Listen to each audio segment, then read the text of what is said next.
Good morning. Good morning. Well, time for our yoga practice, right? I'm going to have a little yoga today. I have all my props out. I have my blocks, my straps, a towel, a pillow. Use what you need to. Today we're going to spend a little time on our necks and our shoulders. I don't know about you, but sometimes you sleep and then your neck gets all stiff. For me, I was putting up holiday lights. Actually, they're just white, but I was putting up lights and that was a lot of looking up. So that's my issue. But this might be something that you can use later if you ever have a neck issue. So we'll be doing half of Gomukh Asana. So remember, that's the one where the arms go down like this. And then sometimes we sit, but we'll be doing it standing. We'll also be doing a standing balance to strengthen the front and the back of the body. We've done this before, so if you need to kind of shift over and hold on to a counter or wall, that would be possible. I have my adaptive earpods nearby just in case somebody comes blowing and making noise. But that said, I'm going to go take a seat and we'll come to Samastiti. So this is me sitting in Sukhasana, sitting with my ankles crossed. And you can be on a pillow, you could be in a chair, you could be sitting on your knees, sitting on a block. So we come to Samastiti, that means we come to the present, to be present in this moment. I know it's real easy to be distracted and multitask over everything. So let's practice being right here, right now. So let's get ourselves comfortable with the support of Mula Bandha, the pelvic floor energy, with the action of Uddiyana, that drawing in of the navel, the lifting up of the heart, not just pulling the shoulders back, but go ahead and lift up that heart. You can hold on to your legs if that's comfortable. Bring the arms into a mudra gesture. The head will sit on top of the spine instead of lagging forward as it may sometimes. And then your eyes can be opened or lowered or even closed. And these first few breaths, you may notice things about your body. Ooh, this is a little tight, this is a little stiff. I forgot I stubbed my toe. These are all things you may notice as you stop down your mind to be aware of you and how you are doing today.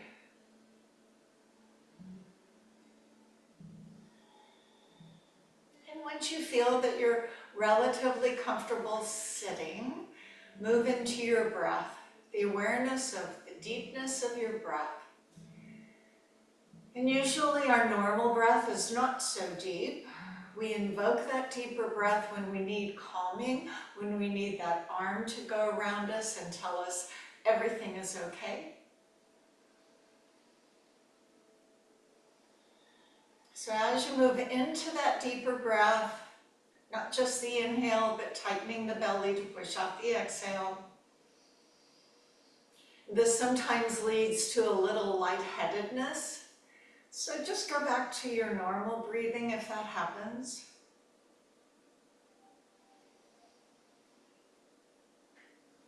Take stock of how your shoulders may begin to creep up and relax them down. Maybe in these few moments of breathing, you set some intentions for your practice. Maybe you want this practice to be the best, most intense practice that you can make it using your higher level intensity options. Or maybe you need it to be a little more restorative, using child's pose in the process of going through our practice. Maybe you need to let go of things, so this could just be like, let it go, let it go. If your eyes are closed, go ahead and flutter them open. Make sure everything is supporting you as you release your arms to the sides of your body, not the shoulders, just your arms. And then let the arms move above as your shoulders freely allow. Maybe even lifting your chest or your focus outward or upward. Reach for the sky. Join our palms, put the hands at the heart. Attitude of gratitude, 'tis the season.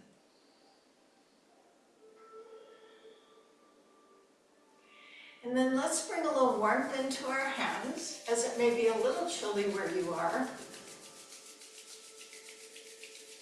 So I bring the warmth into my hands so that I can transfer the energy that you're going to feel between the hands onto my neck. So my hair is down, I'm going to have to move it out of the way. So I'm going to take my hands and put it around the back of my neck. And maybe your neck is warmer than your hands, so it's okay. Then I want you to feel like you're pulling your head off. I know that sounds silly, but just feel that you're lifting your neck.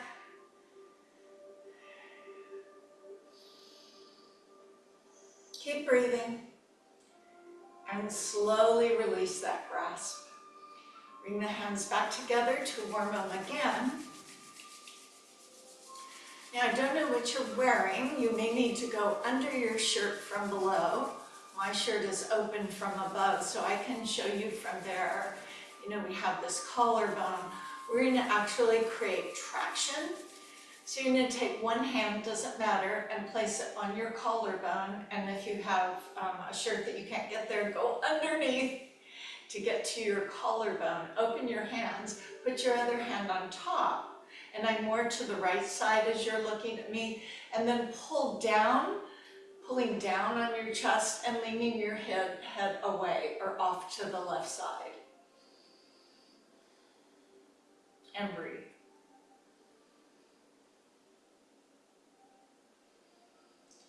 Slowly release the traction, bring your head up. We'll warm up those hands again to do the other side.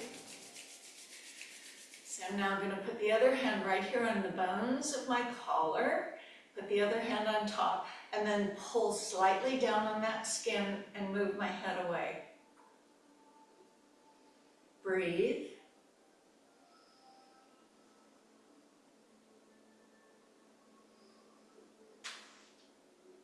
Slowly release out. Once more, bring the hands together, and then I have us change our seated position. So these hands are going to come to my upper traps, not behind my neck, so let me turn around. Right up here. And I'm going to pull down.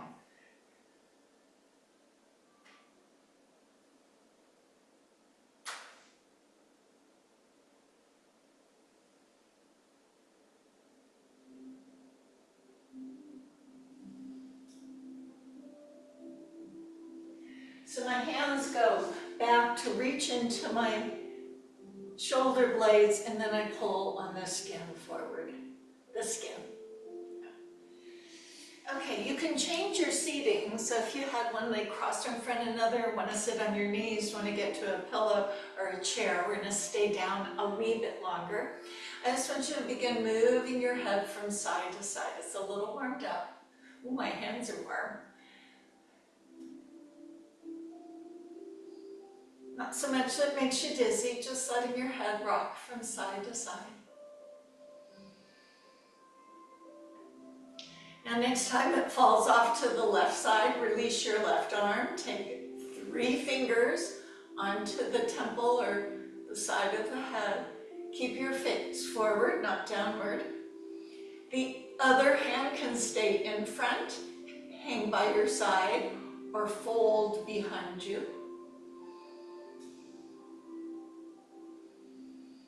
Breathe. Open your hand, turn your chin towards your shoulder, fingertips press on the crown to bow the head, looking down to the side of your mat. Breathe. Head stays down, hands fall away, chin moves to your chest. And then sit tall in your spine. Let your ear kind of go side to side. Next time, leave it on the right shoulder. 3 fingers of right hand to the temple. Other hand can stay by your side on your lap or fold behind you. Gently use those fingers to draw right ear towards your right shoulder. Breathe.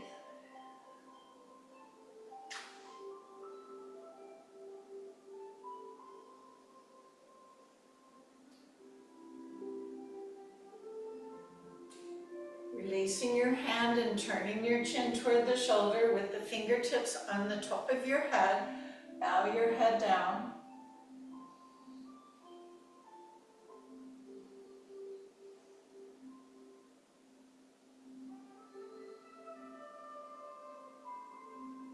Leave your head down, release both hands, move your chin to your chest, and put your head back on. So just to make sure the hands are nice and toasty, rub them again. And now the hands come onto your shoulders and create circles. It doesn't matter how large or small. Sometimes there's popping and cracking. Change the direction of your circles.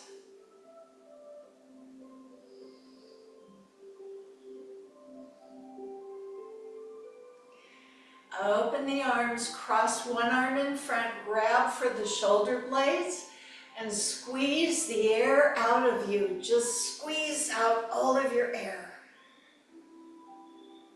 Open up. Cross the other arm on top, grab for your shoulder blades, and pull the body and squeeze out your air.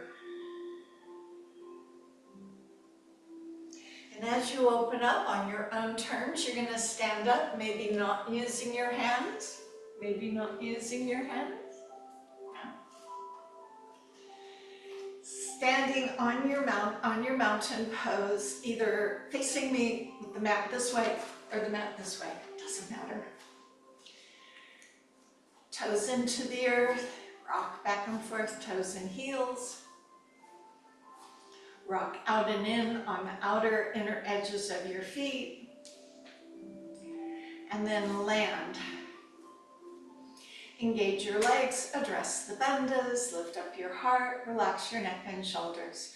Making a twist, we've grounded the feet, let them stay. When you turn, sometimes they want to turn, they won't go. This is going to stay, just this is going to turn. On your breath in, lift the arms up, and you might be more comfortable with your thumbs up, but it doesn't matter if you have your palms down. Relax through the neck and the shoulders, ground into the feet, lift the ribs so they feel they're floating around your pelvis, and turn to one side. Check out your space.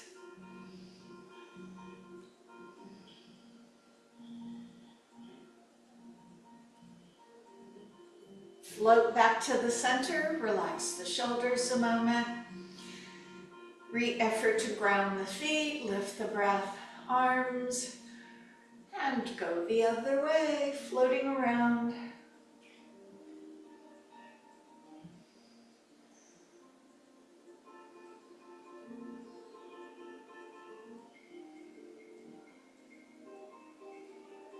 Returning back center and lowering the arms. Let the shoulders just kind of move around a little bit. Feel a little loosey-goosey. Separate your feet just about hip distance or a little wider and bend the knees a bit. You can put your hands on your hips so you can direct them as they rock from side to side. You feel a stretch off one side. And if you're a person with any back issues, be very gentle and mindful. You may feel it, but you don't want to feel it in a negative way. This is a swivel. And keeping the knees bent, you're going to rock the pelvis forward and backwards. Let me turn sideways. So what you see is tucking your bum under and sticking your bum out.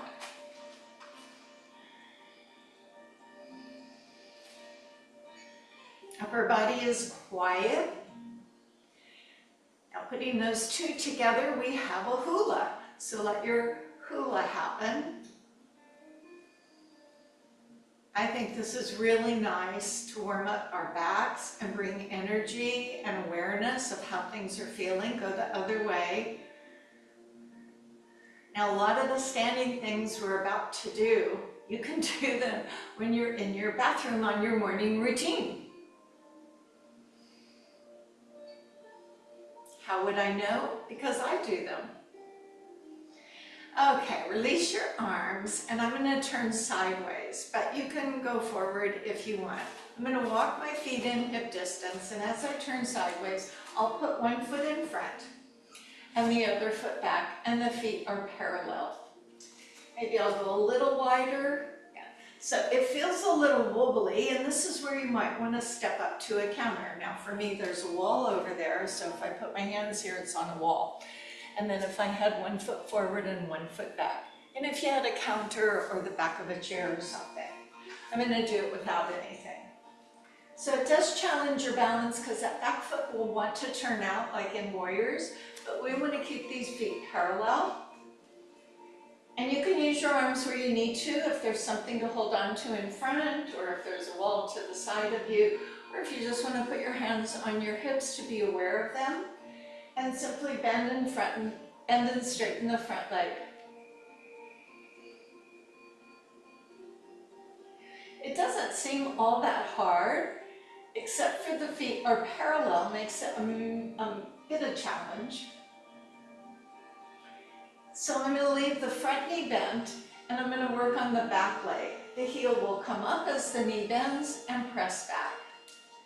So I'm rolling through the ball of the back foot, rolling up onto the balls of my feet for my bendy toe action. You know I love the bendy toes, right?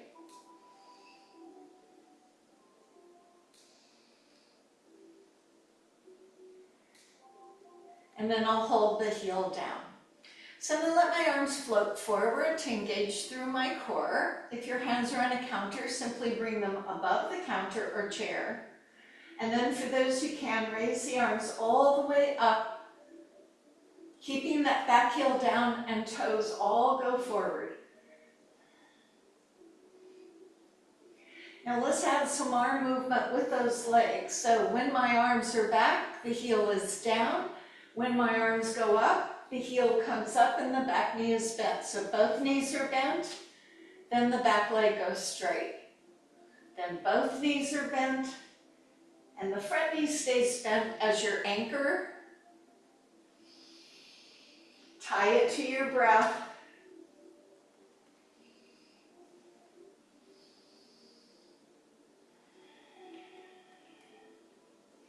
So if it happens that you get a bit wobbly, use that counter or wall. So maybe when your arms go up, they just anchor you, and then see if you can reach the arms back.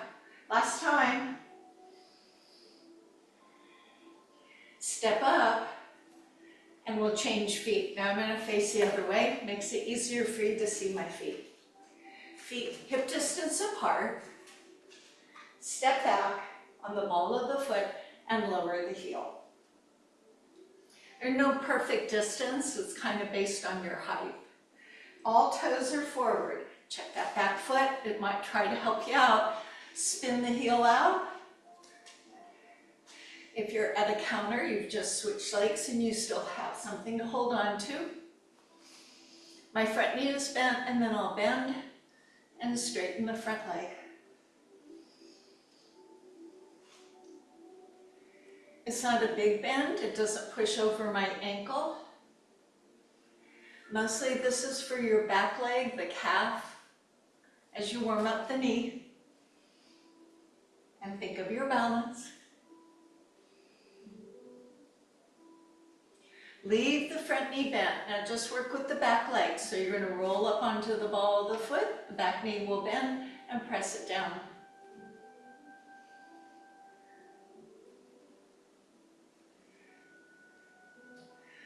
So if there's some feet issues going on, just do the best you can with them. Trying to keep the balance in our body, most of it's in our feet, so.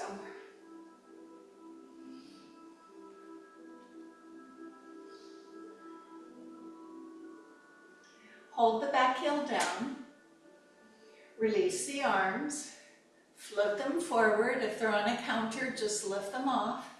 I want you to notice how that engages your core. You can stay here, raise the arms overhead. Front knee is bent, back leg is straight, feet are parallel. A lot of pulling your calf, I suspect. Breathe.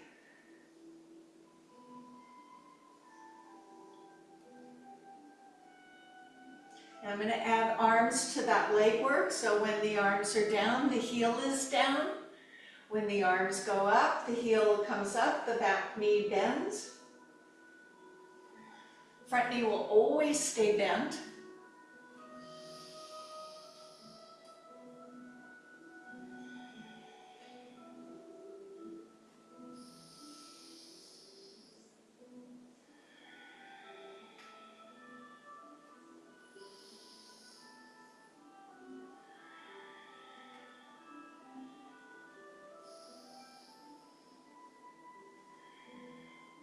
So maybe one more. Hold the back foot down and step up. Now for some, that can make a little bit of back work, so if you feel like you need to do more huluing, is that a word? If you feel you need to do the hula more or just move your hips around, whatever makes you feel good through your sacrum, that would be good. All right, still standing, going to work the front of our legs and the back of our hips. And we're going to do part of it with our hands behind, working on our balance.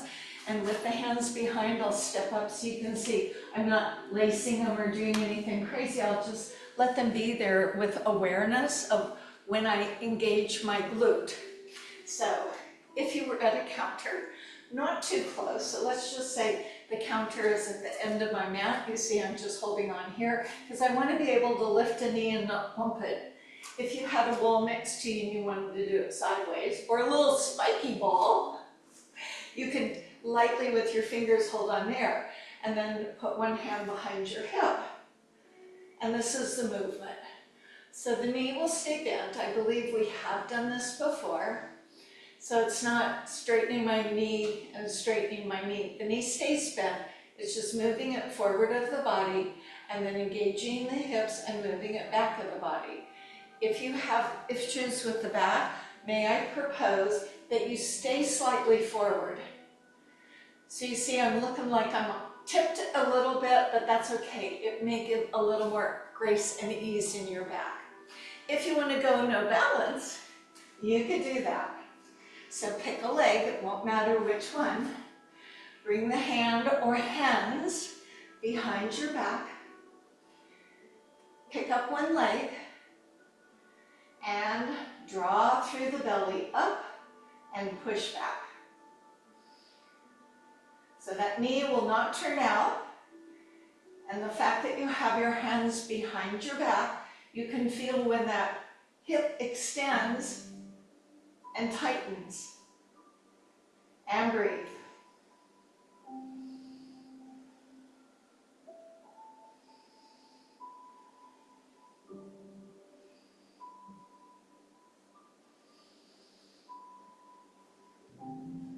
Last time. And rest. And yes, I know, standing on one foot is a thing. I'm turning around, but you can stay where you are if you're using support. If your back needs that support, lean a little forward. Okay, root down into your other leg, hands or hand. Go ahead and engage through your core as you pick up the leg. Keep the knee bent. And you want to feel the moving leg hip push into your hands.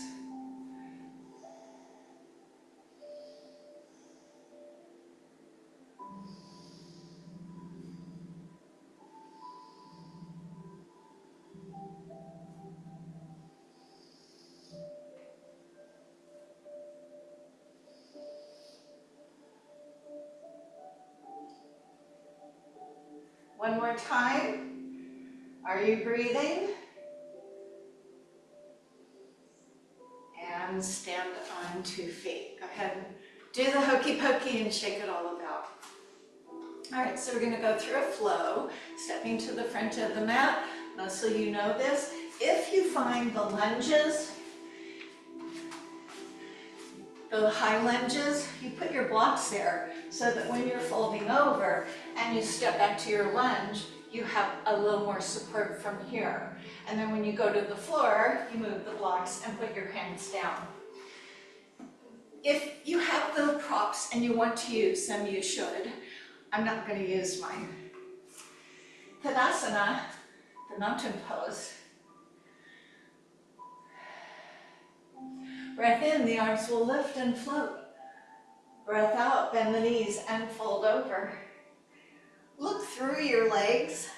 My knees are bent on these first few folds, but eventually they may straighten up a bit, we can hope. Drop the hips, lift the chest. Right leg goes back. Low lunge. Stay on the ball of your foot. Right leg is back. Come down on your right hand, either on the block or on the floor. Release your left arm or the bent knee arm as you reach, and bottom shoulder goes toward the bent knee as the top shoulder goes up. High hand comes down.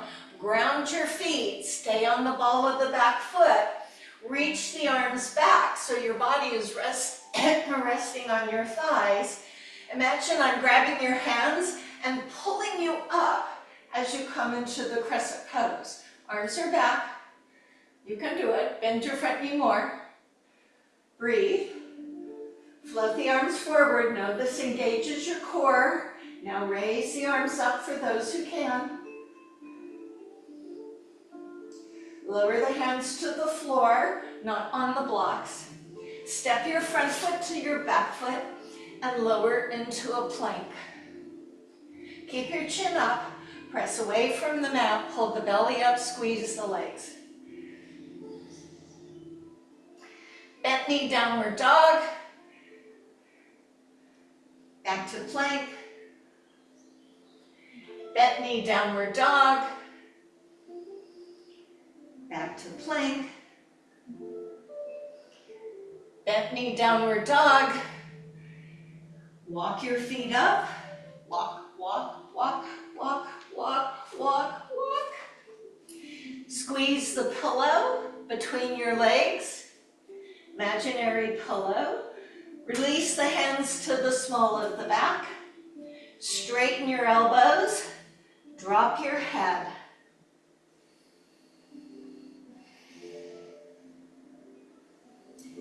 Release your hands, still squeeze the pillow. As the arms come forward, come all the way up. Watch your blood pressure.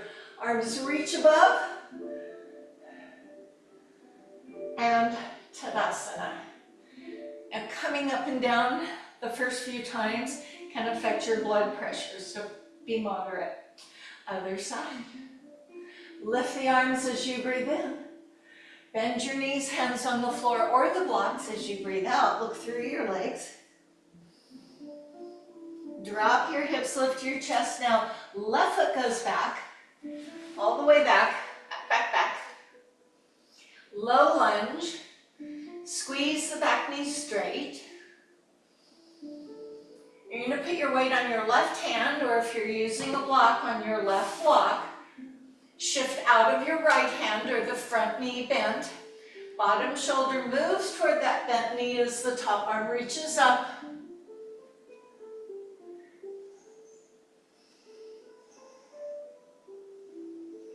The high hand comes down. Get grounded and use your bandhas. Reach the arms back. So right now your body being supported by that front leg. I pull you up by standing behind you, front knee bent, back leg straight. Bend your front knee. Stay low. Arms float forward.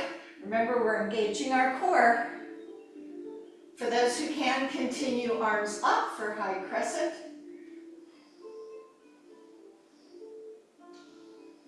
Hands down, step the front foot to the back foot. Return to your plank. Rock forward on your toes. Feel free to put the knees down or not. Chin up, elbows in. Lower yourself slowly down onto the mat. Relax the feet. As we did in crescent pose, reach the hands back. Draw the shoulders back, lift up, the toes are on the floor.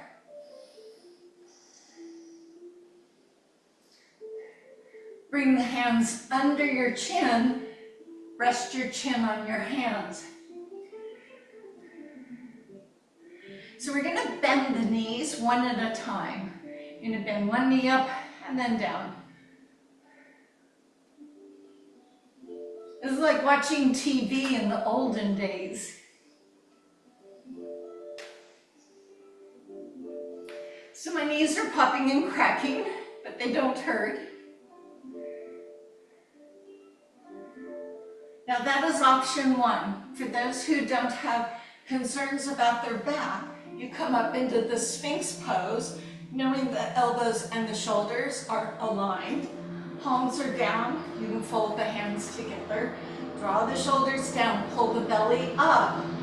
And now you go back to bending the knees, and this is a bit more. If you find it too much, lay back down on your hands.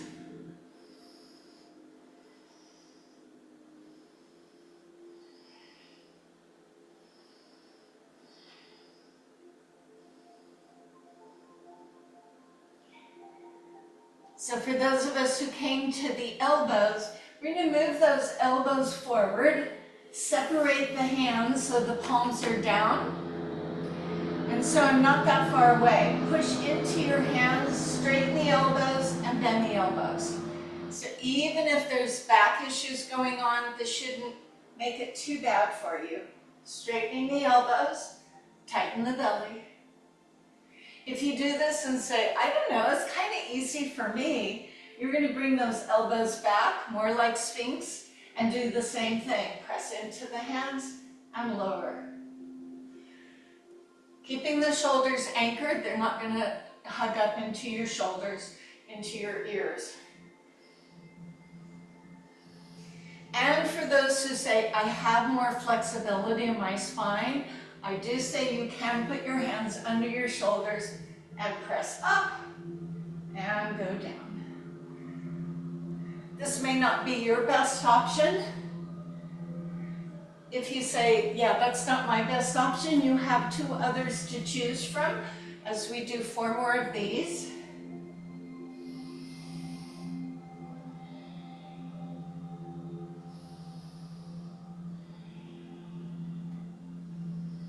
Now everyone come down onto the belly and position your hands under your shoulders, elbows in, so that you can press into the hands, not the forearms. And if that doesn't work, here's the knuckle variation. Toes turn under. You can lift your hips up, stay on your knees, or lift your thighs. Press up. If you're on the knees, you'll be here, then straighten into your thighs. Downward dog, adjust your feet. That means they've come forward a little bit. And walk your dog so that you bend one knee and straighten one leg. Spread the fingers. It's okay to let your body move. Raise both heels way up, bend the knees, sit back. We walked before. This time you can take one big step or jump your feet. Keep your body down, drop your head, put your hands behind, grab them or clasp them. Straighten the elbows up as you drop the head. Maybe lean into your toes a bit more.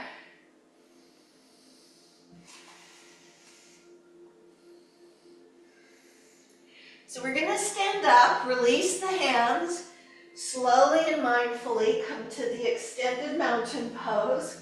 Blood pressure consideration. And Tadasana. Excellent. Let's continue on. We'll involve some 3-legged dogs. Remember, 3-legged dogs, everything's straight. It's the scorpion that has the bent knee. The arms will lift when you breathe in. You will fold over as you breathe out. Drop the hips as you breathe in. Right foot goes back as you breathe out. Stay on the ball of your foot. Let the arms reach out in front and all the way up. Lower the hands to the floor. So the foot behind you stays. The foot in front goes to that three-legged dog by going all the way up in the air. Drop the heel of the standing leg. Arms are straight. Legs are straight. Raise your heel of the standing foot. Bend the knee and bring it to your left elbow. Left knee, left elbow. Back to three-legged dog. Again, left knee, left elbow. Three-legged dog. Once more, left knee, left elbow. Three-legged dog. Downward dog. Plank. From knees or toes, come on down. Baby cobra, cobra, up dog. And down. Lift those hips from knees or toes. Press off the mat, up into downward dog. Adjust those feet. Some days a struggle, right? Raise the heels, bend the knees, look forward, box step, or jump to the front of the mat.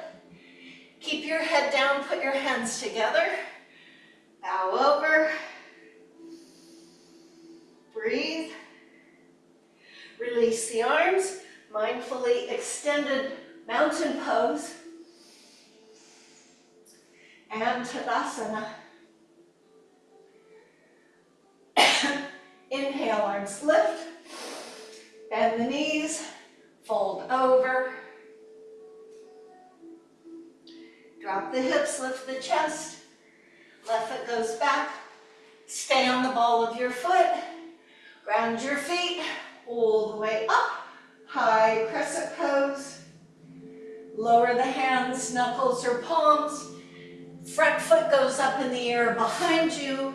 A three-legged dog. Drop the heel of your standing leg. She thought that would be a good idea.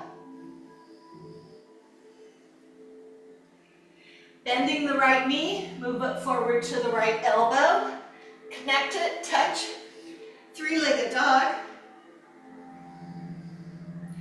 Knee to elbow.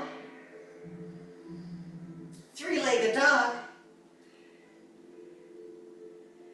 Knee to elbow.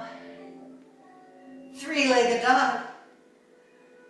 Downward dog.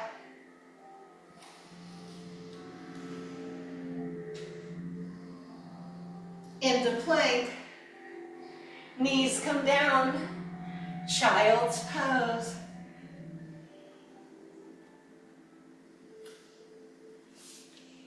So in your child's pose, could you wiggle your arms forward? Almost feel like maybe I'm holding your hands down and pulling your hips back, creating some lengthening, some traction on your spine. Should feel good.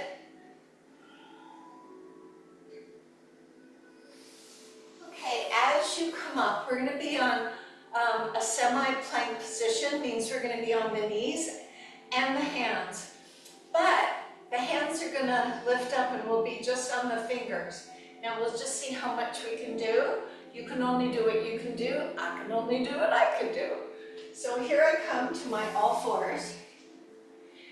And then I come up on my fingertips and my hips are back. But my hands are forward of my shoulders as opposed to here. I put them forward. So when I come to my plank and my hips come forward and then my hips come back. If you need some padding for your knees, I hope you have a towel nearby so you can fold it up or double up the mat. So I'm up on my pinky fingers, my thumb, my pointer, and tall man and ring man. Come into child's pose, relax those fingers. That's interesting, don't you think?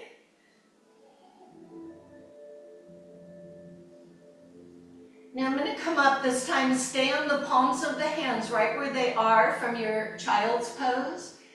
As I come up, going to let my chest go further forward, bending the elbows and back toward child's pose. Take as much time as you need. This shouldn't bother your knees. So yeah, it's like chaturanga. The elbows are in. If you wanted to lift your feet,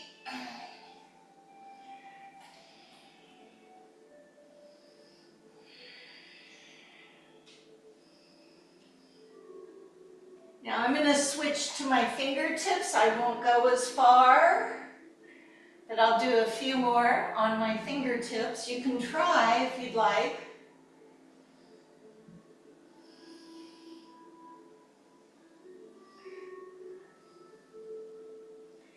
And then we'll all end up in a child's pose. We'll walk your hands back and come to sit facing me in Bandha Konasana. Bottom of the feet together. Move my buns away. Bring my hands to my ankles. Lift up nice and tall. Yeah, how do those fingers feel? We will open those pickle jars, I tell you. So as you sit nice and tall, drawing the heart forward, shoulders back, you might feel that curve in your back. Hinge forward, so I'm pulling, not rounding. Let me give you that profile view, just so things are clear. So I wasn't here, I got up here, and then I came here. Now go ahead from here and let your head drop down. Instead of going back, like the body might want to do, keep it forward and just look towards your feet. Some of you might go lower. Some of you might go lower. Some of you might put your head on your feet.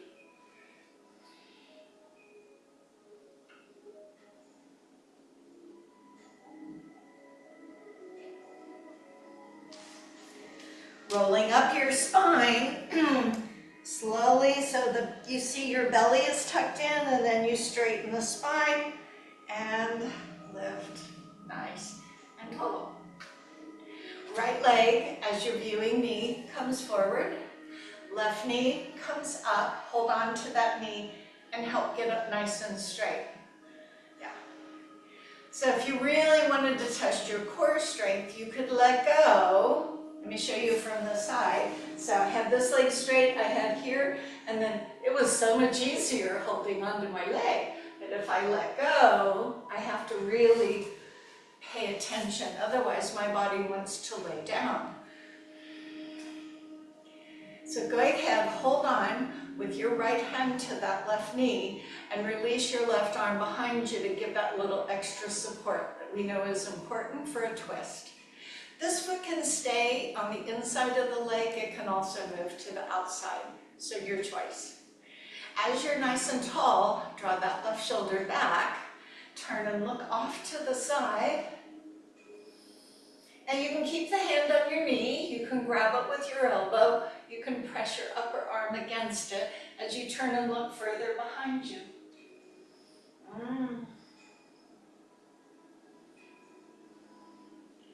And return center. Offload the leg, pull in the right leg, get yourself up nice and tall. Now engage that core, don't slip back as you let go. Sitting is difficult.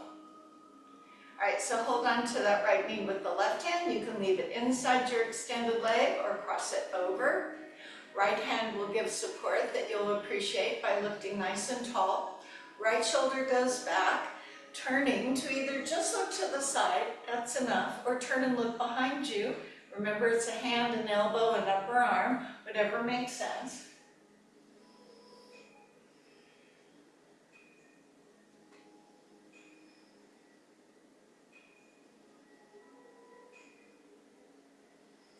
Before we go to those shoulders that I mentioned, we were going to be working Gomukhasana. I'd like to work a little bit on our core. So we're going to come onto our backs mindfully. Don't just plop on down, but see if you can manage, and not everybody can. It's better to just get yourself down safely, but if you can, without using your hands, engaging through your core, see if you can lay each part of your vertebra down, starting at the base of your spine, not rushing. Mula Bandha, Mula Bandha.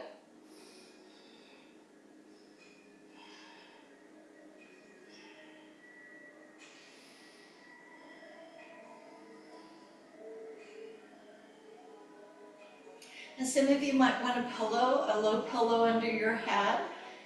So if you don't do the floor, laying on your back, you can do some of this from the chair, but not all of it. My hands came down from my side.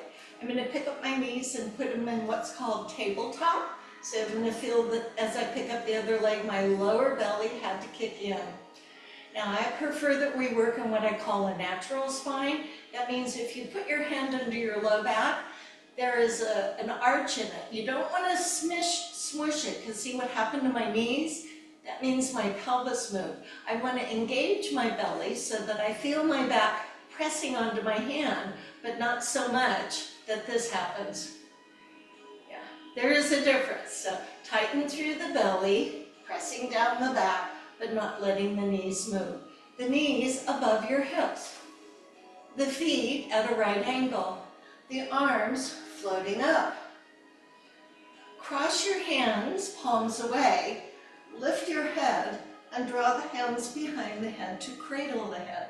Not letting the elbows lag behind, not letting the elbows pull forward. Just gonna hold the head, not gonna move it. You're gonna push one foot outward, pull the other leg inward, and then go back to the tabletop. Each time you return to tabletop, set your spine as we initially did, really pulling in the belly, but not letting the pelvis respond. Use your breath. It's going to get a little noisy, but just hang with me as we do this. Now for those who feel I've got the legs and I want a little more, you can move your body upward toward one knee and then back center, and then up to the other knee and then back center. So the moving of the head and the chest toward the knee is an option. And there's a pause at both ends. There's a pause here, and there's a pause here. I never go to the floor.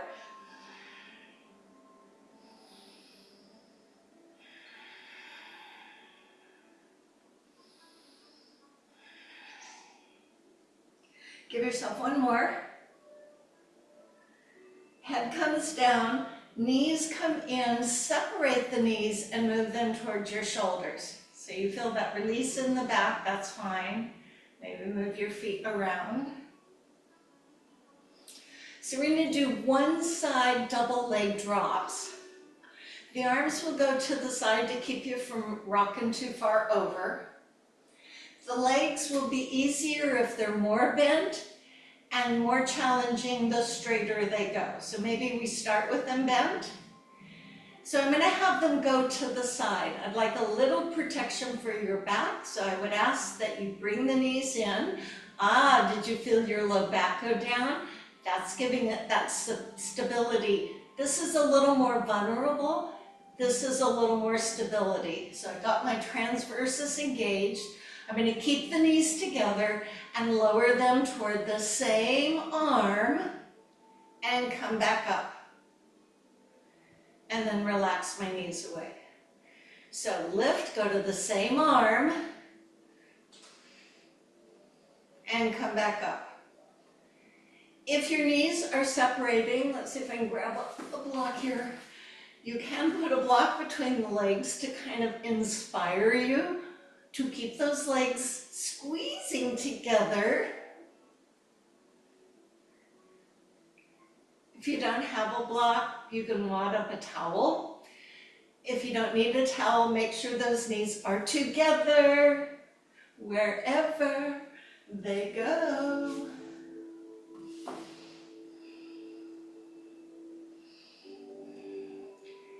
Now that's the bent knee. I'm going to show you a little bit higher leg. That's a little straighter leg.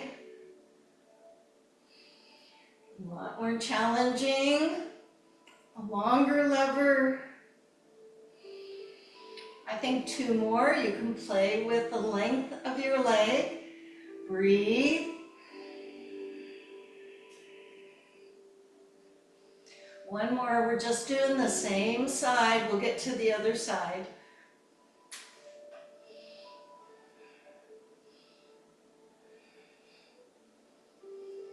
And rest. So I have a wall here. I have to turn around or I will hit the wall. I hate when I hit the wall. Okay, the arms are out to the side. So I start here. Remember, this is easier, a little more challenging, a little most challenging. So I'm not just going to roll from there. I'm going to get a little more protection for my back by bringing the knees in, then lowering the legs, knees are together.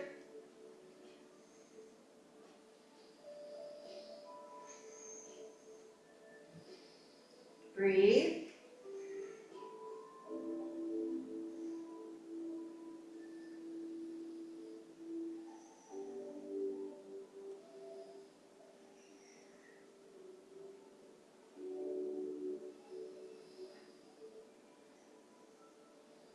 Might you like to try a straighter leg? Maybe you need a block or a towel.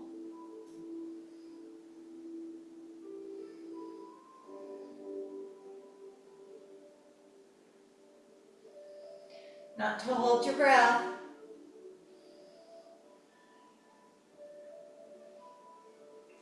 Knees together, knees together. Come on, two more. Two more. Mula bandha, mula bandha, mula bandha. And the last one.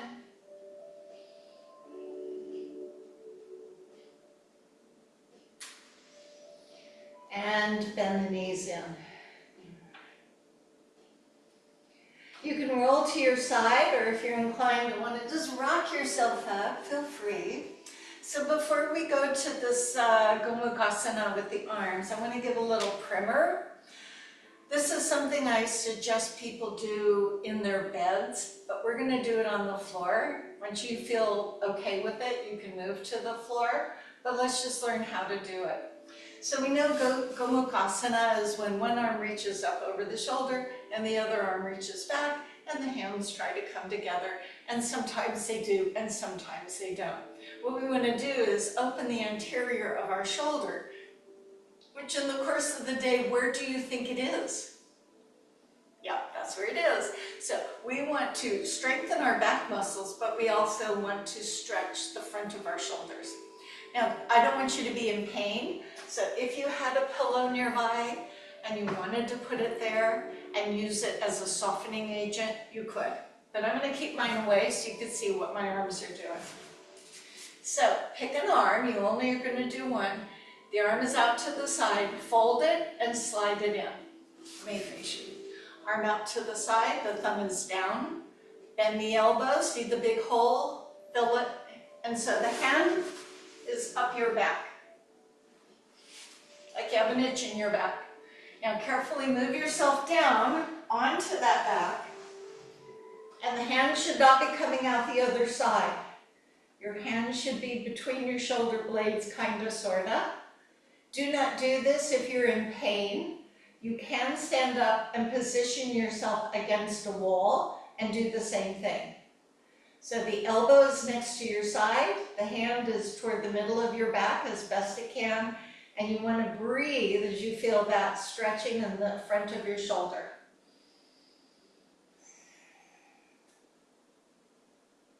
Now some people are pretty good with their mobility in their shoulders, so this will not hyperextend you.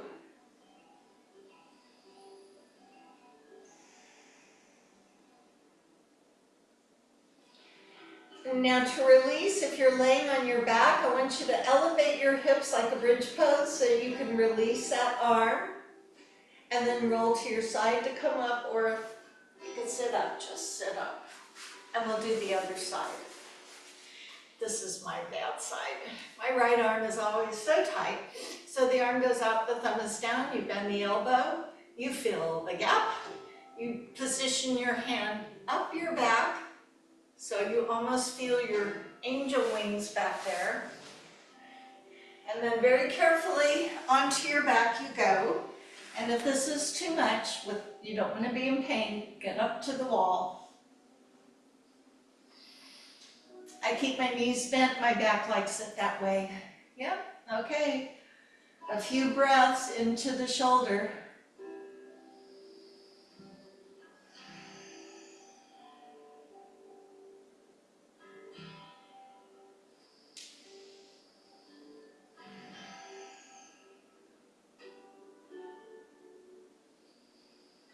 I'm kind of surprised I don't feel as tight as usual. That's nice. So if you're on the floor, the knees are bent, you're in a bridge pose up so you can gently release the arm from under your back. And bring yourself up to a seated position. Now we're going to stand up, so if you're already up, don't sit back down again. Can you get up without using your hands? Let me see if I can. Kinda.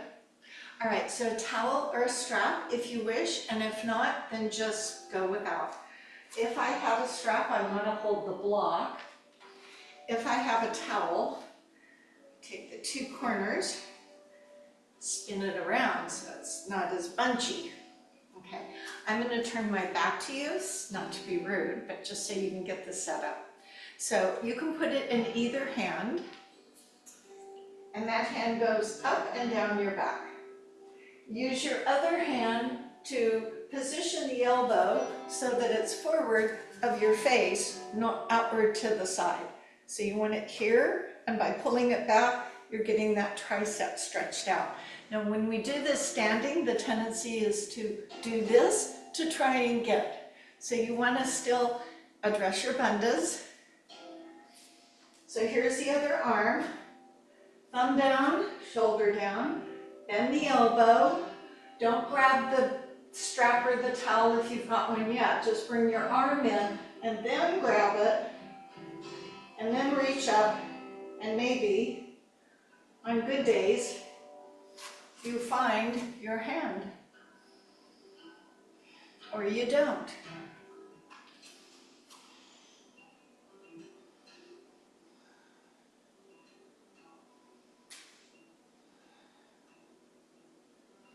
For those who say, a wee bit more for me, I say, okay, bend your knees and tip forward.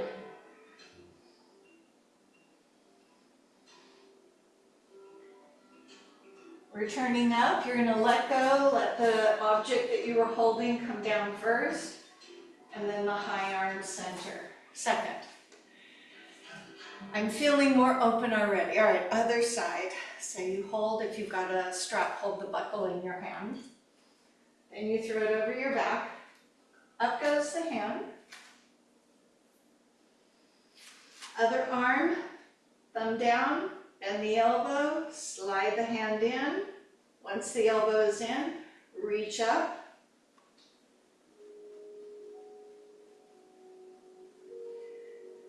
Don't think I'm going to make it on this side. So you hold the towel or you reach for the hand.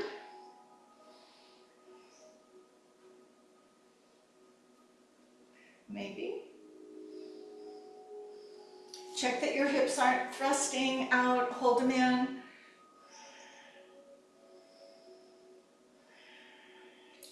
Symmetry. It's something we think we all have because we look symmetrical, but because of our dominance in sides or because of injuries or because of other things that happen, we are asymmetrical. But we always like to do things symmetrically.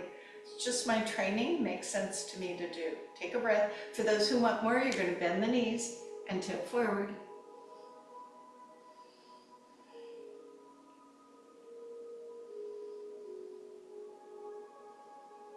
And release. So you're going to release the low arm, and then the high arm. Give me a little time, I need it. Oh, and roll the shoulders. Okay, a little bit for the hips. This is the one where I'm going to use the wall. You don't need the wall, but the wall is fantastic if you have a wall or a stable object. So if you have a cabinet nearby that's not going to move. So this is one where I sit. I put my ankle on my knee, like the pretzel pose, and then I scoot my hips back, and because I have the wall, I don't have to hold on and hold myself up. So I'm going to set you up on the wall, then I'll show for anybody it doesn't have a wall. So once you, I'm going to scoot this up so I have something to sit on. Okay. Down she goes. Now I don't want to be flush against the wall to begin with. I'm going to be out here, and there are my feet straight out. I'm going to pick one leg, you can do whichever one you want, and the foot comes above the knee. The foot that's out needs to draw back to its corresponding bum. When it comes back, it inevitably wants to go to the other bum for some reason, or toward the middle. So see if you can pull it straight back. And to help you, you're going to lean back. That's why you don't want to be right at the wall. So as I drag my foot back, and I can help it along the way until it comes toward my bum. So here's what would be your right foot on my thigh, my left foot coming toward the bum, and my bum.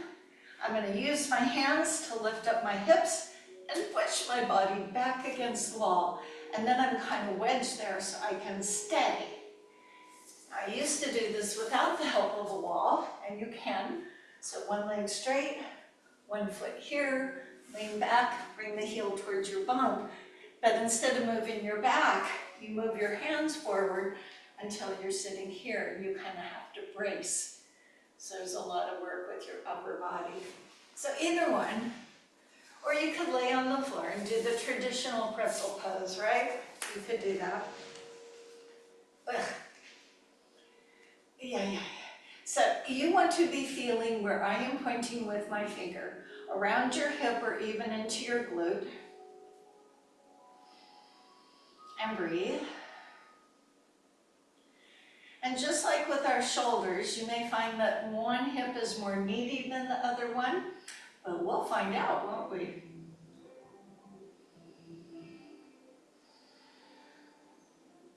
So I don't need anyone to ever be in pain. If this becomes too intense, you slide that bottom foot out, or you take the version of laying on your back in the pretzel pose where you have more control of things.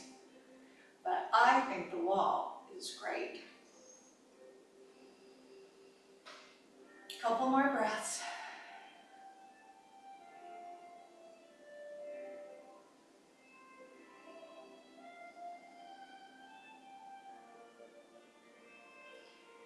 So to release, you want that bent up knee underneath to straighten out. Then you can take your top leg off, and you can scoot away from the wall a little bit and set up on the other side. Ankle above the knee, leaning back, drawing your heel toward the bum, straightening yourself out, lifting up and scooting back. Oh, I was already back.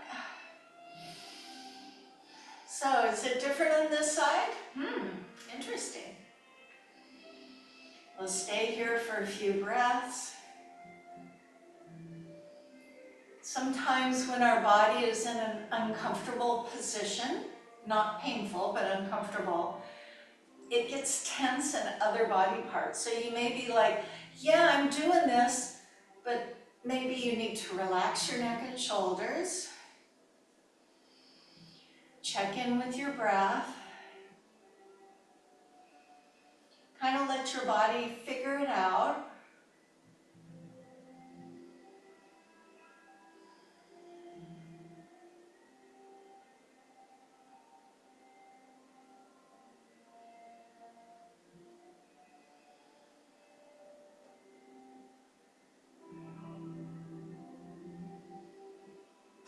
So we're going to give our hamstrings a bit of a stretch. You may want to use that towel that we did for our shoulders, or strap, or if you weren't using anything, that's still okay. I'll show you what to do. With just your hands, because you always have your hands. Last breath.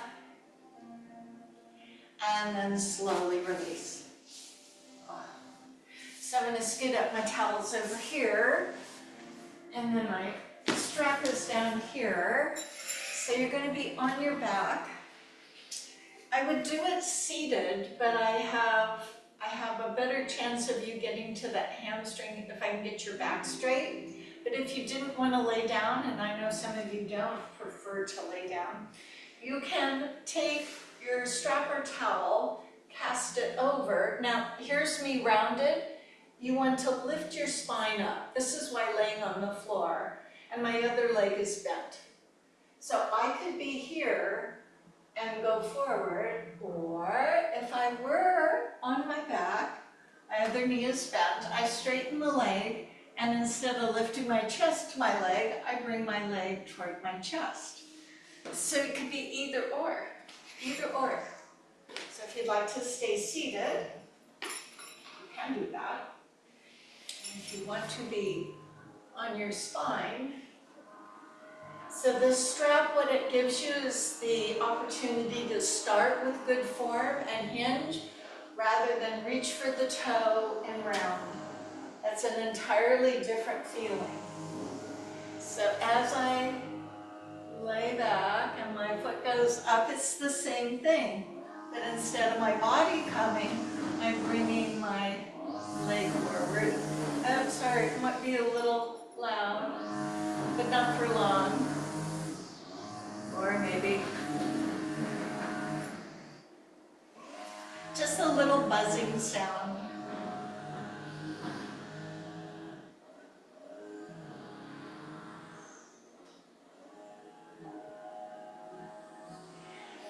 And if you haven't already done the second leg, do the second leg. And I will give you some options as we move toward Shavasana. One that will play upon more hamstring opening.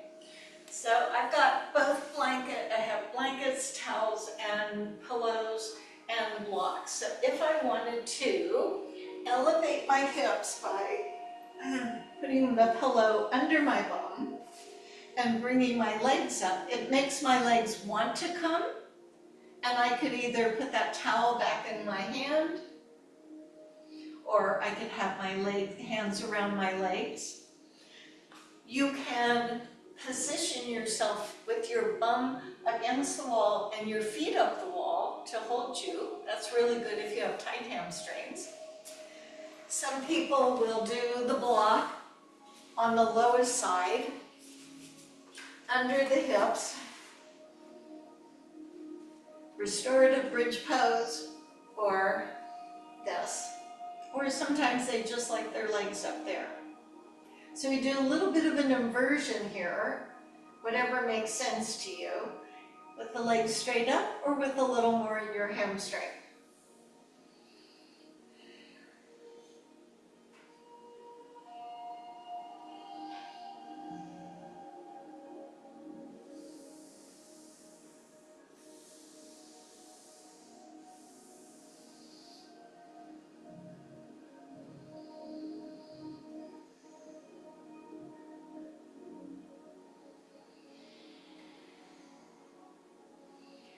Now, if you've chosen the wall with the feet up the wall and you want to stay there, you can. If you've chosen the block with your feet up above your hips and you want to stay there, you can. If you have the block and you want your feet on the floor in a restorative bridge pose, you can. But for those of you who like that traditional Shavasana feeling, laying down with maybe something under your knees or under your head or laying on your side, I would suggest that you transition to a position so that we can have our Shavasana, have our quiet time, have our moment of letting go, trying to fix everything, trying to address everything, wondering and worrying about this, that, and the other. Because it happens to all of us. There's stuff that needs to be done, but not right now. So get yourself comfy. And I know for some people this seems like, well, I have other things to get on and do. But you know, if you make this time for yourself, I promise those things will still be there when you need to get there and do them. So get yourself into that comfortable position and then feel the weight of your body resting on the earth. The head feeling weighted, the neck with no tension, the shoulders really relaxed, heaviness through the chest, through the rest of the torso. Inside our wonderful bodies, our organs are working really hard to keep things going. And now we're not asking them to do anything. We're just giving them a little time to chug along peacefully. Relaxing the low back where many of us hold tension. Feeling the weight of our legs heavy. Either the energy from our feet draining down our legs toward the earth, or if laying on our backs, just dripping into the earth below. And if that mind goes to those places that it should not, you can put it where it should be, on your breath, or in nature, or in something that delights your heart.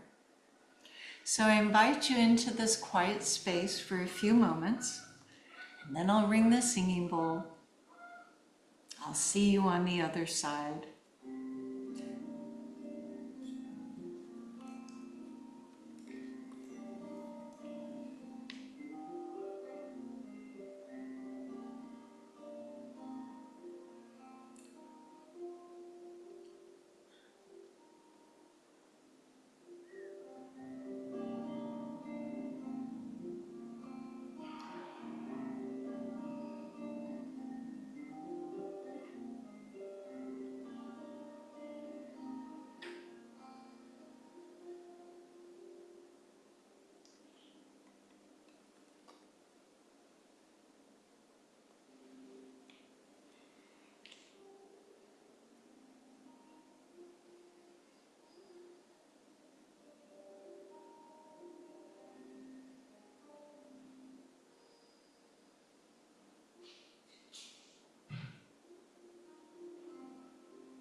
And there with the singing bell is your invitation to deepen the breath and wiggle the fingers and toes, awakening the body, carrying that calm with you along the way.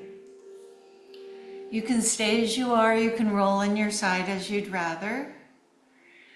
For I share today the thoughts of friendship.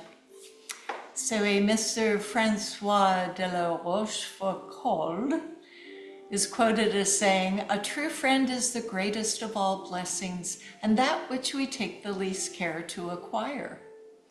We don't typically set out to make a friend the same way we set out to get a job or win the attention of someone we're attracted to.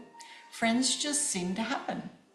We work or we play together, discover that we share some things in common, and gradually a friendship grows. Or we face some hardship or misfortune together, and the friendship arises through mutual support. We make friends casually, but once they're part of our lives, we should be careful not to take them for granted. Our friends make us better, stronger, and happier, and we should do the same for them. And so thought today, I remember every day how lucky I am in my friendships. And today I'm going to tell my friends just how much I appreciate them.